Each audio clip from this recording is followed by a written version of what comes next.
Olá pessoal, tudo bem? Essa é a nossa 7ª aula de Fundamentos de Grego Clássico e hoje nós vamos começar a ver o sistema verbal grego. Eu acabei fazendo uma pequena mudança no cronograma que a gente havia proposto de início e vai ficar desse jeito aqui, ó. Hoje a gente vai ver os verbos temáticos em O e os verbos atemáticos em Mi. Isso compreende todos os verbos regulares, digamos assim, do grego. Na próxima aula a gente vai ver a contração dos verbos temáticos, que eu tinha planejado antes dar tudo numa aula só e achei que ficou muita coisa. E vamos ver os verbos irregulares principais, o imi e o oida, o verbo ser e o verbo saber. Tá? E a gente vai ver esses verbos todos nas 3 vozes do grego, ativa, média e passiva, nos modos indicativo e imperativo do presente. Tá? Então fica assim o cronograma para as nossas aulas 7 e 8. Bom, dito isso, vamos lá. O sistema verbal grego tem muitas semelhanças com o português. No português a gente também tem 3 vozes, né? A gente tem a voz ativa, a voz passiva e a voz reflexiva. Eu posso dizer, eu lavo o cachorro, voz ativa, eu sou o sujeito, o cachorro é o objeto. Eu posso dizer, o cachorro é lavado por mim, o cachorro é um sujeito paciente que sofre uma ação do agente da passiva, né? Por mim. O cachorro é lavado por mim. Ele é o sujeito do verbo cachorro, mas ele é um sujeito paciente, porque ele está sofrendo uma ação de um agente da passiva. Lembra disso das aulas de português? E a gente tem a voz reflexiva, eu me lavo. Né? Essas 3 vozes também existem no grego, só que a gente chama essa voz reflexiva de voz média, e ela tem umas outras nuances que a gente vai ver. Assim como em português, os verbos também têm modo e tempo. Lembram disso nas aulas?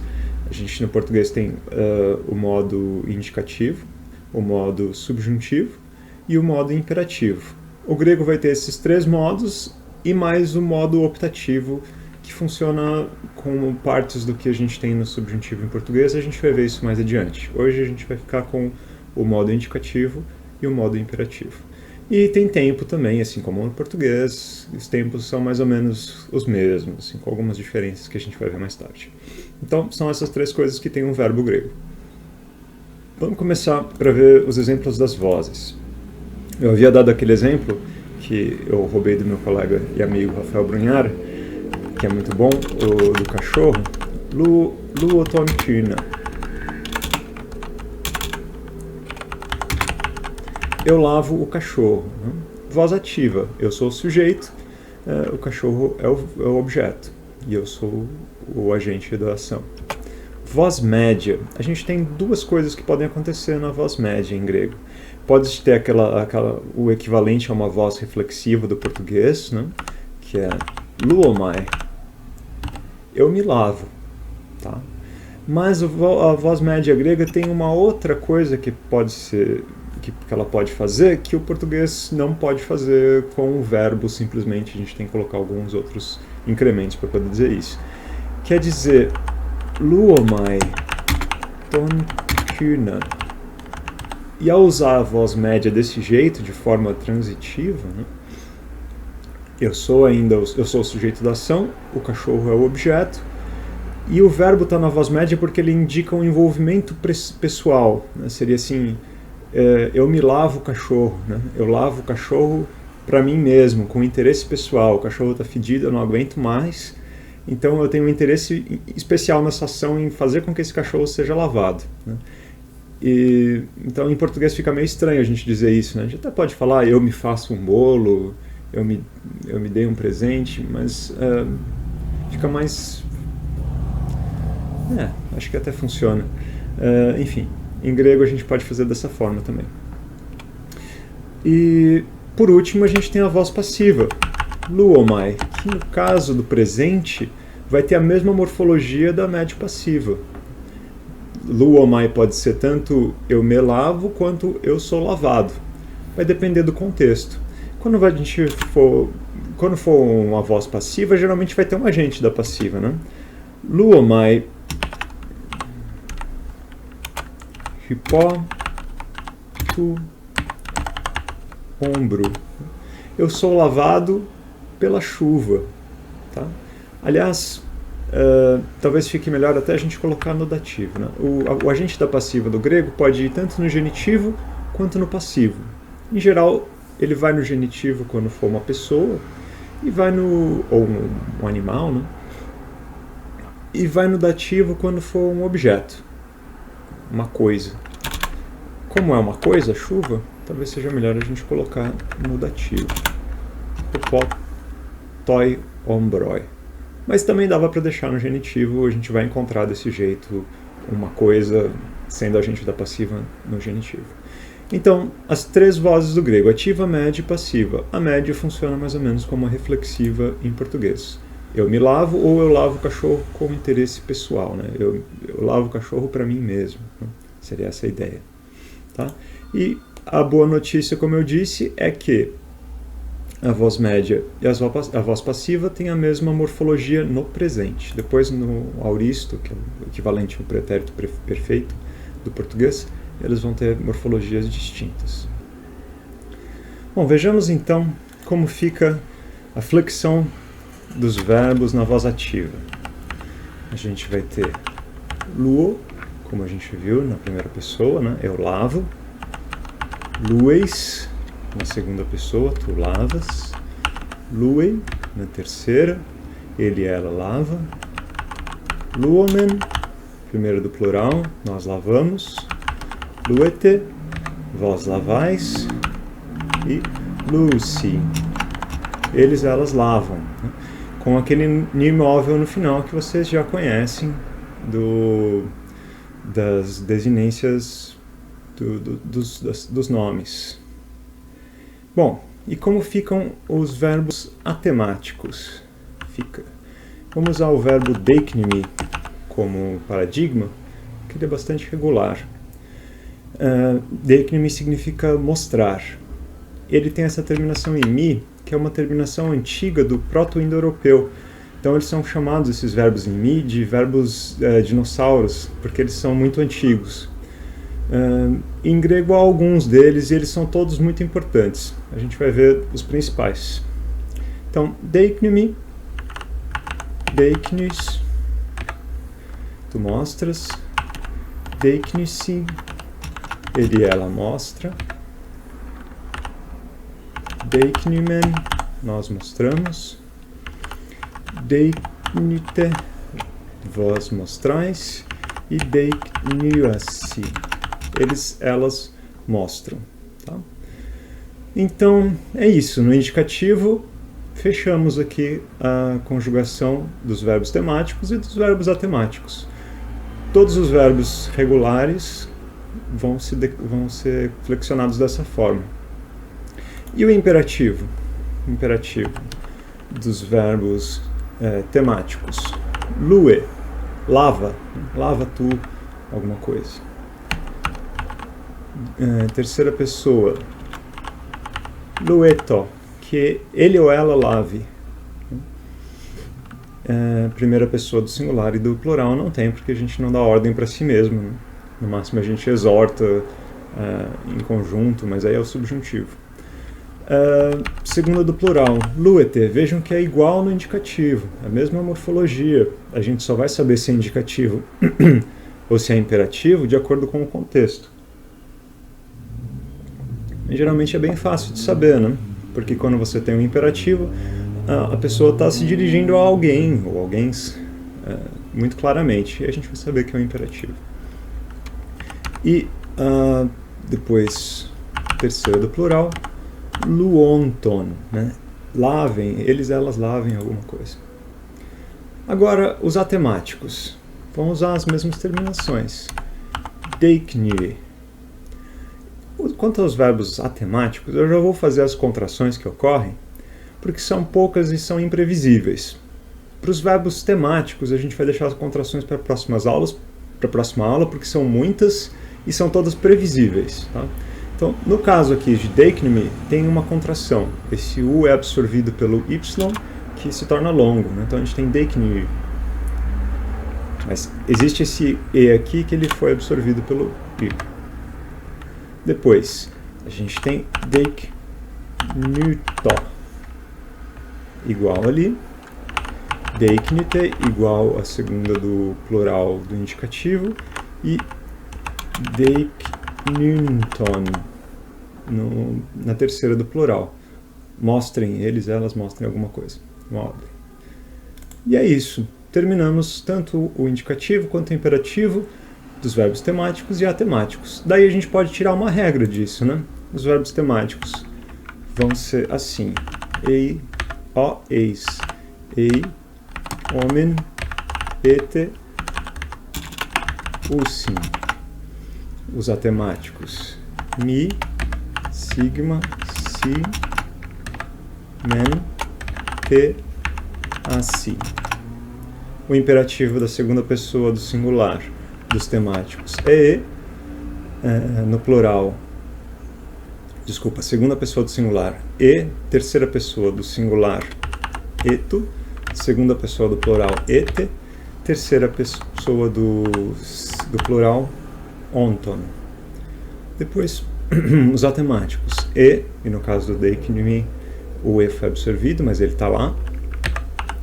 To, te e inton. Tá?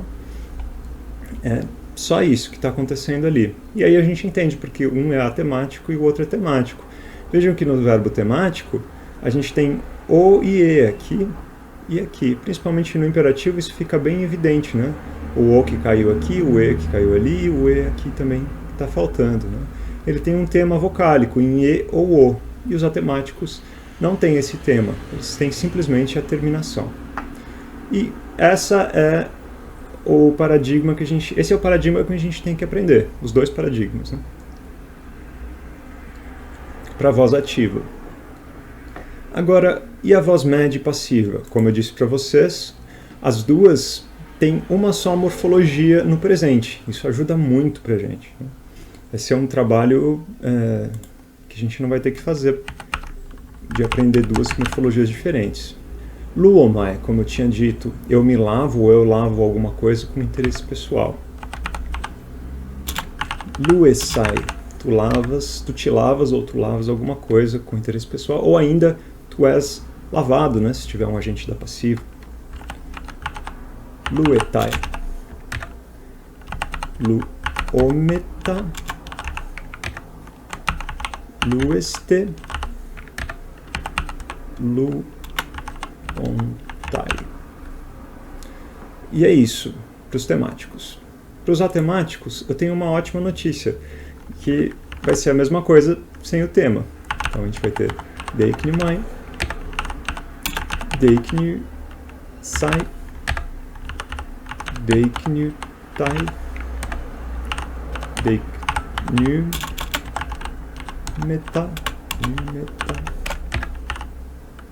deiknuste e deiknuntai. Vejam que coisa bonita, né? A gente tem exatamente as mesmas terminações sem o tema vocálico, né? Sem o o e o e, que fazem parte desse tema, temos só a terminação. Igualzinho, sem nenhuma dificuldade pra gente, super regular, muito fácil. O imperativo vai ser lueso, ou seja, lava-te, ou lava alguma coisa com interesse pessoal, ou seja lavado, né? Seria algo assim. Seriam essas três opções, por conta de a morfologia da voz média e voz passiva serem idênticas no presente. Depois, nas outras formas, elas não vão ser parecidas. Terceira, do singular, luesto. Segunda do plural vai ser igual também. Lueste e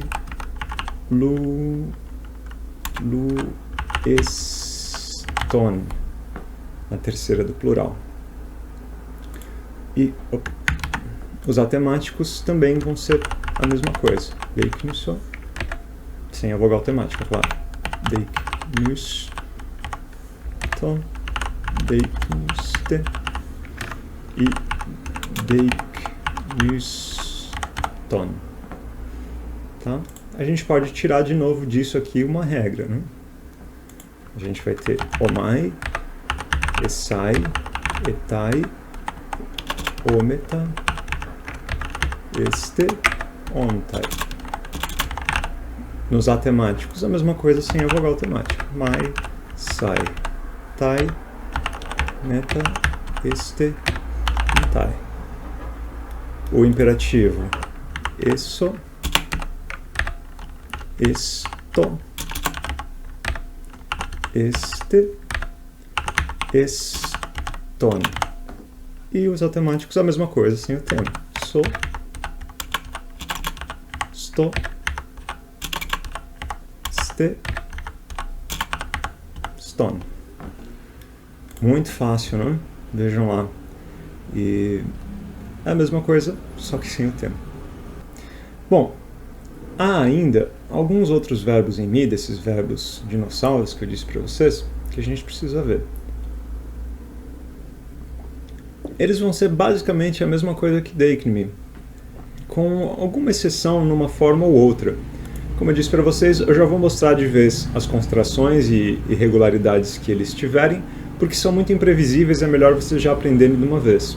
Os verbos contratos a gente vê na aula que vem, dos verbos temáticos, né? Porque é muito previsível, são muitas contrações e essas formas coexistem. O jônico, por exemplo, vai manter as formas não contratas. Em Homero a gente vai encontrar as formas não contratas. Então é bom aprender os verbos temáticos primeiro na forma contrata, até para a gente aprender qual que é a vogal que vai ser contraída, e depois aprender a forma contrata. Eu acho que fica mais fácil dessa forma. Foi como eu aprendi e eu percebo que eu tive menos dificuldade do que os meus alunos quando eles tentaram aprender direto já a forma contrata, como aprender no grego sugere. Então, vamos fazer assim, que eu sei que dá certo. Vamos lá para o hiemi. Vai ser hies. O verbo hiemi significa enviar. Hiesi, hiemen, hiete. Aí a gente ficaria com easi. Tá? Seria essa forma aqui que a gente esperaria, né? O que aconteceu? A gente tinha um eta aqui no radical e no plural esse eta se tornou um e, quer dizer, ele perdeu quantidade, né? O e é longo, o e é breve. Isso aqui é o que vai acontecer com basicamente todos os verbos dessa lista aqui, tá? Essa é a grande diferença. E vai ter alguma coisinha que vai acontecer aqui no imperativo também, mas a gente chega lá. No caso do hiemi, especificamente, acontece uma contração aqui. A gente vai encontrar assim, dessa forma, tá? Eu já estou mostrando direto para vocês, porque é melhor, é uma coisa inesperada, imprevisível, aprendam já dessa forma de uma vez. Mas sabendo que um dia foi assim e virou riaça, tá? No caso do histemi, a gente vai ter histemi, depois histas, histasim, histamen, histate e histasim.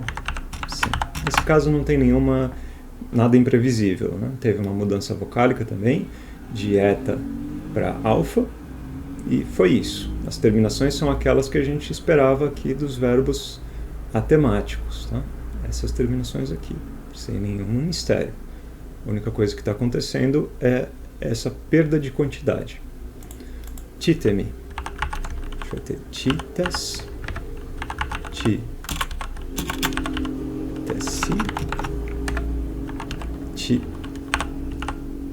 titemen,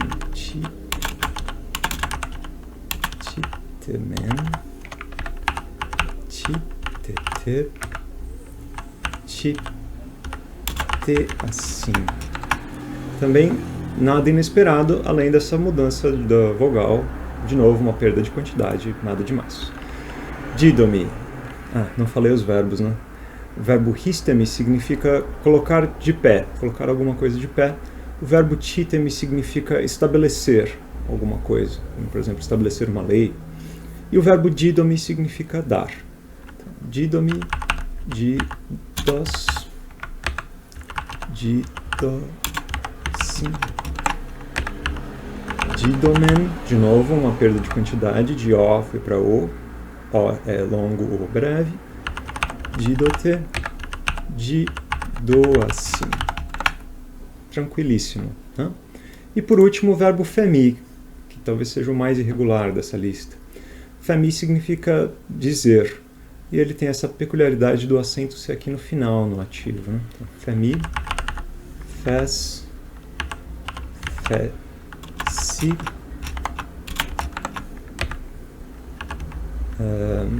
famen, fate e facin. Então, uma coisa inesperada foi a posição desse acento aqui na última sílaba. E de resto a gente teve também a perda de quantidade de E para A, de um E longo para um A breve. O imperativo. Agora, no imperativo, na segunda pessoa do singular, a gente vai ver algumas coisas acontecendo aqui. E o resto vai ser completamente de acordo com o que a gente esperava. O que a gente esperava mesmo? A gente espera que seja E, To, Te, Entone. Tá? E vai ser o que a gente vai ver. O riemi a gente vai ter ri, rie, isso vai ser contraído em riei, uma contração bem comum que a gente encontra no grego, dois E's viram um ei.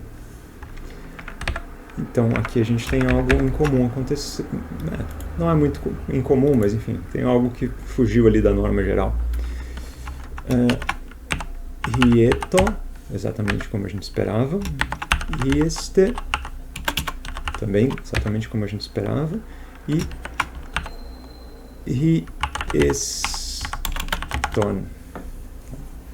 Então, riei, envia, tu, rieto, ele, ela, envie. Rieste, enviai. Rieston, eles, elas enviem alguma coisa. Tá? Ristemi, como eu disse para vocês, colocar de pé, colocar alguma coisa de pé. Vai ser também exatamente como a gente esperava, exceto na segunda pessoa do singular, que vai ter uma contração. A gente vai ter ristae, e esse ai vai ser contraído em e. Aqui tem essa contração. Depois, a gente vai ter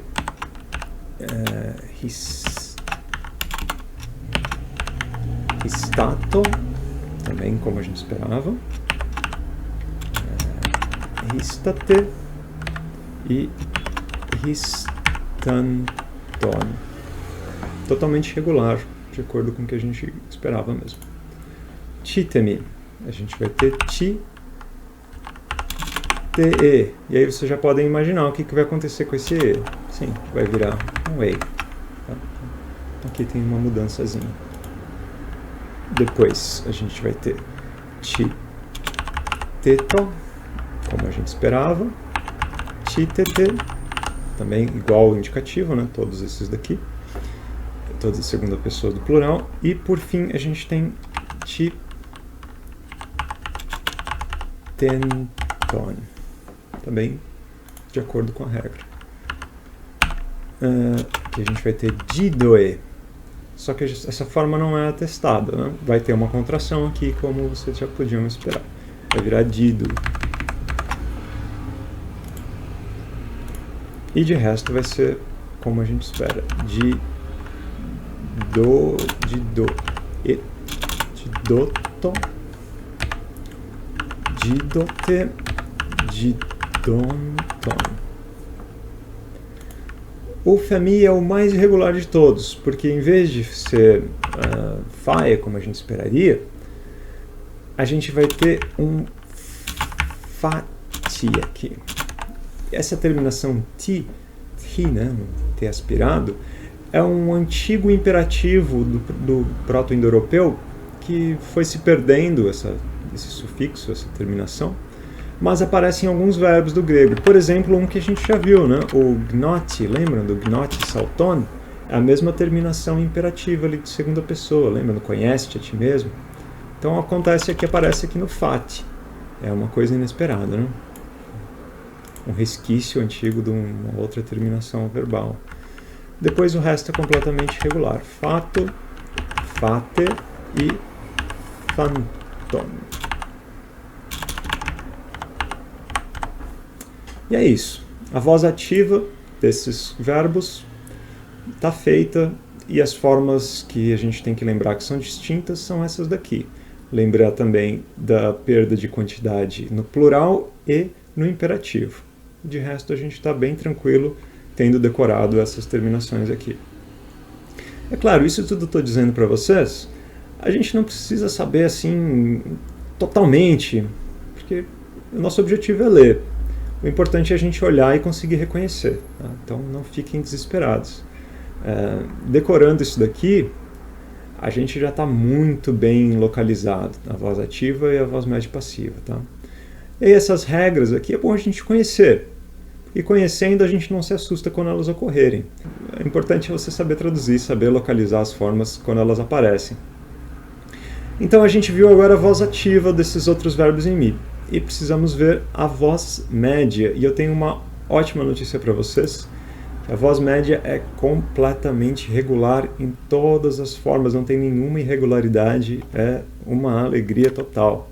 A gente vai usar a forma com a perda de quantidade, né? no indicativo inteiro e no imperativo inteiro aqui no presente. Tá? Então, hiemai, hiesai, hietai, hiemeta, hieste e hientai, histamai, histasai, histatai, histameta, histaste e histantai. Chitemai, chitesai, chitetai, chitemeta, chiteste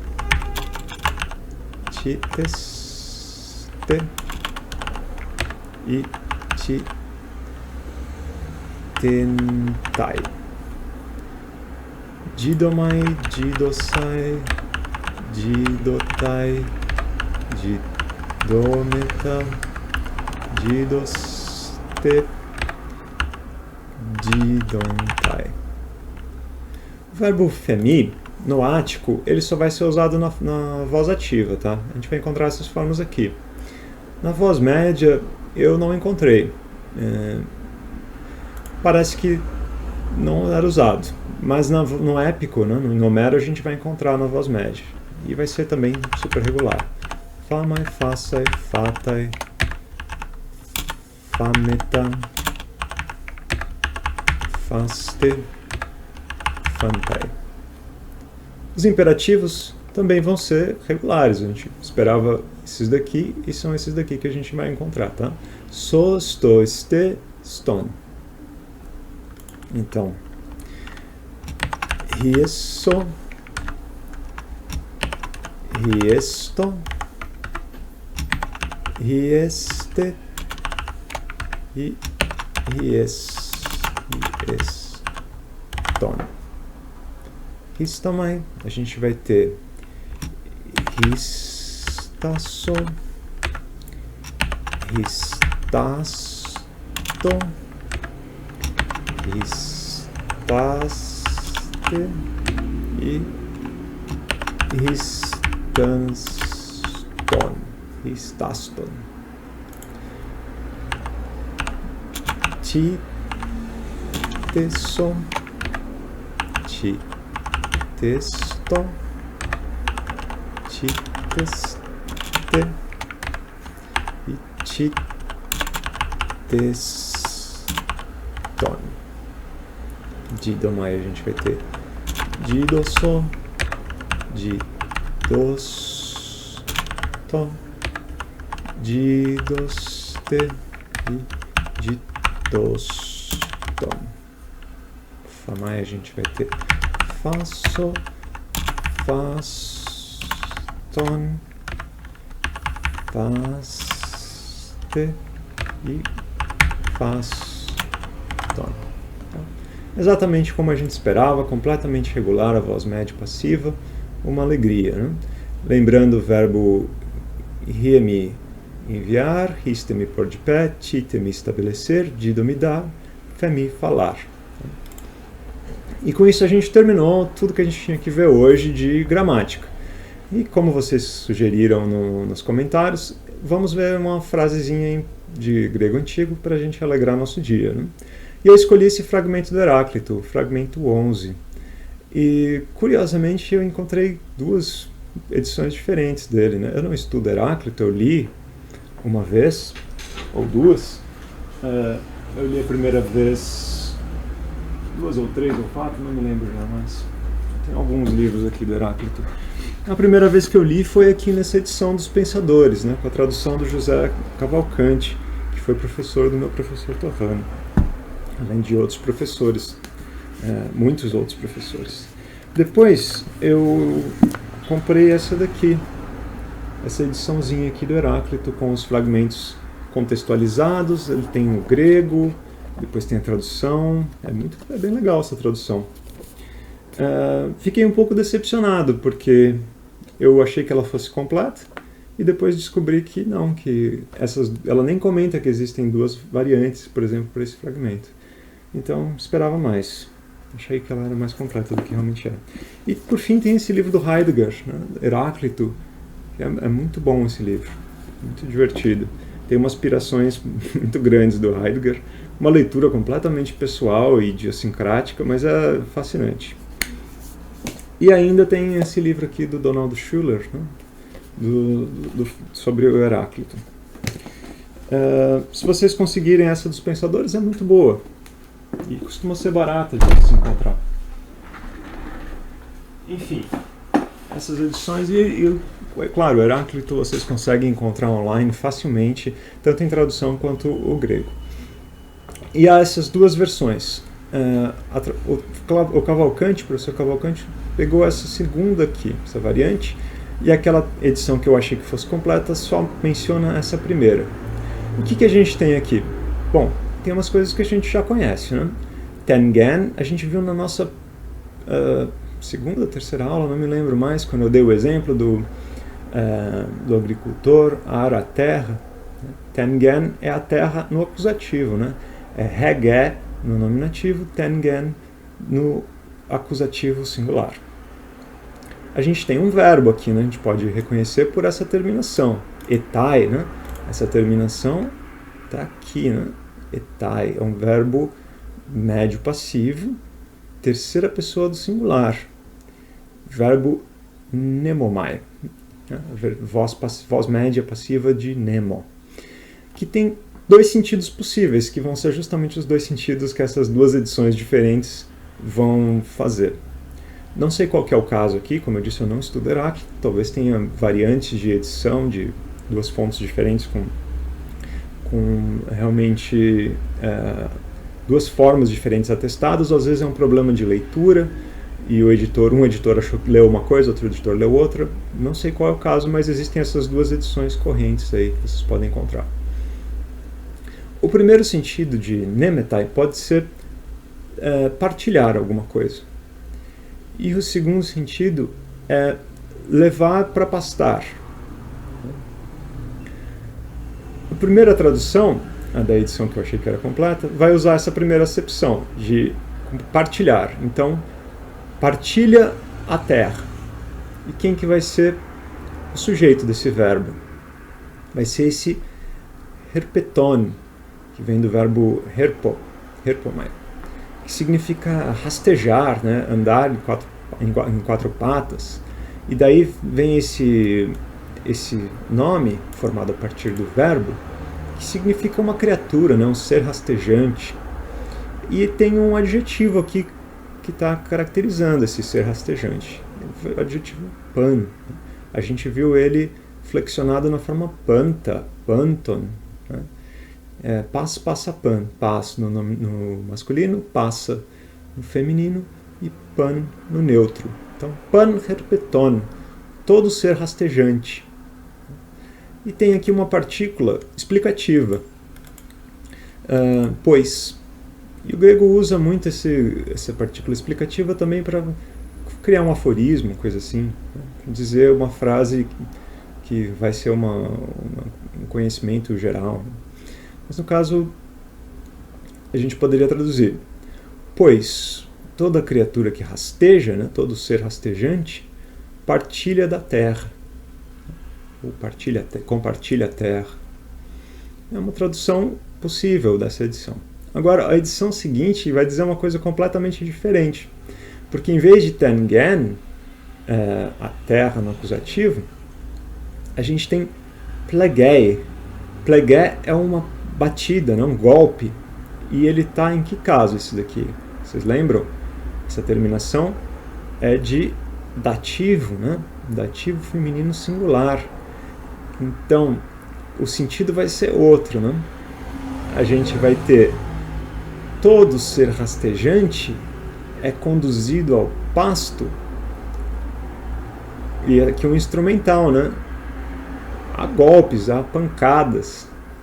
A gente tem traduções completamente diferentes dessas duas edições. Ou é todo ser que rasteja partilha a terra, ou todo ser rastejante é conduzido ao pasto com golpes. A tradução do professor Cavalcante é essa segunda. Deixa eu pegar aqui para vocês o que ele traduz, como ele traduz. Heráclito, cadê o fragmento 11? Pois tudo que rasteja é preservado a golpe. Quer dizer, ele usa ainda uma terceira acepção, na verdade, do verbo nemetai, que seria essa de preservar. Se vocês pegarem o verbo no dicionário, ele tem muitas acepções possíveis. Uma outra tradução que eu encontrei na internet usava essa de conduzir ao pasto, que é uma acepção, acho que um pouco mais literal do verbo. Então, tudo que rasteja é preservado a golpe, ou é conduzido ao pasto a golpe, ou então todo ser que rasteja compartilha da terra. Eu gosto mais dessa primeira, né? De pensar que nós somos seres rastejantes, na nossa limitação, na nossa mediocridade, e nós compartilhamos essa terra. Mas a segunda também tem certa verdade, né? Nós seres que rastejamos somos frequentemente conduzidos ao pasto ou preservados por meio da pancada. Bom, por hoje era isso, e eu termino a aula por aqui. Na semana que vem a gente vê as formas contratas dos verbos temáticos, os verbos irregulares emi e oida, o verbo ser e o verbo saber. Vemos também as preposições e algumas partículas que forem necessárias para a gente começar a traduzir já na aula 9. Como lição de casa, eu vou deixar para vocês uma lista de verbos que eu gostaria que vocês flexionassem, tá? Que são os verbos são tanto os verbos que a gente vai usar no começo para as nossas traduções, como verbos paradigmáticos importantes de saber. E também eu tentei colocar pelo menos um verbo começado por cada letra do alfabeto, para vocês terem um glossário com algum mínimo de coisa de cada letra, tá bom? Então, até mais, bom estudo para vocês.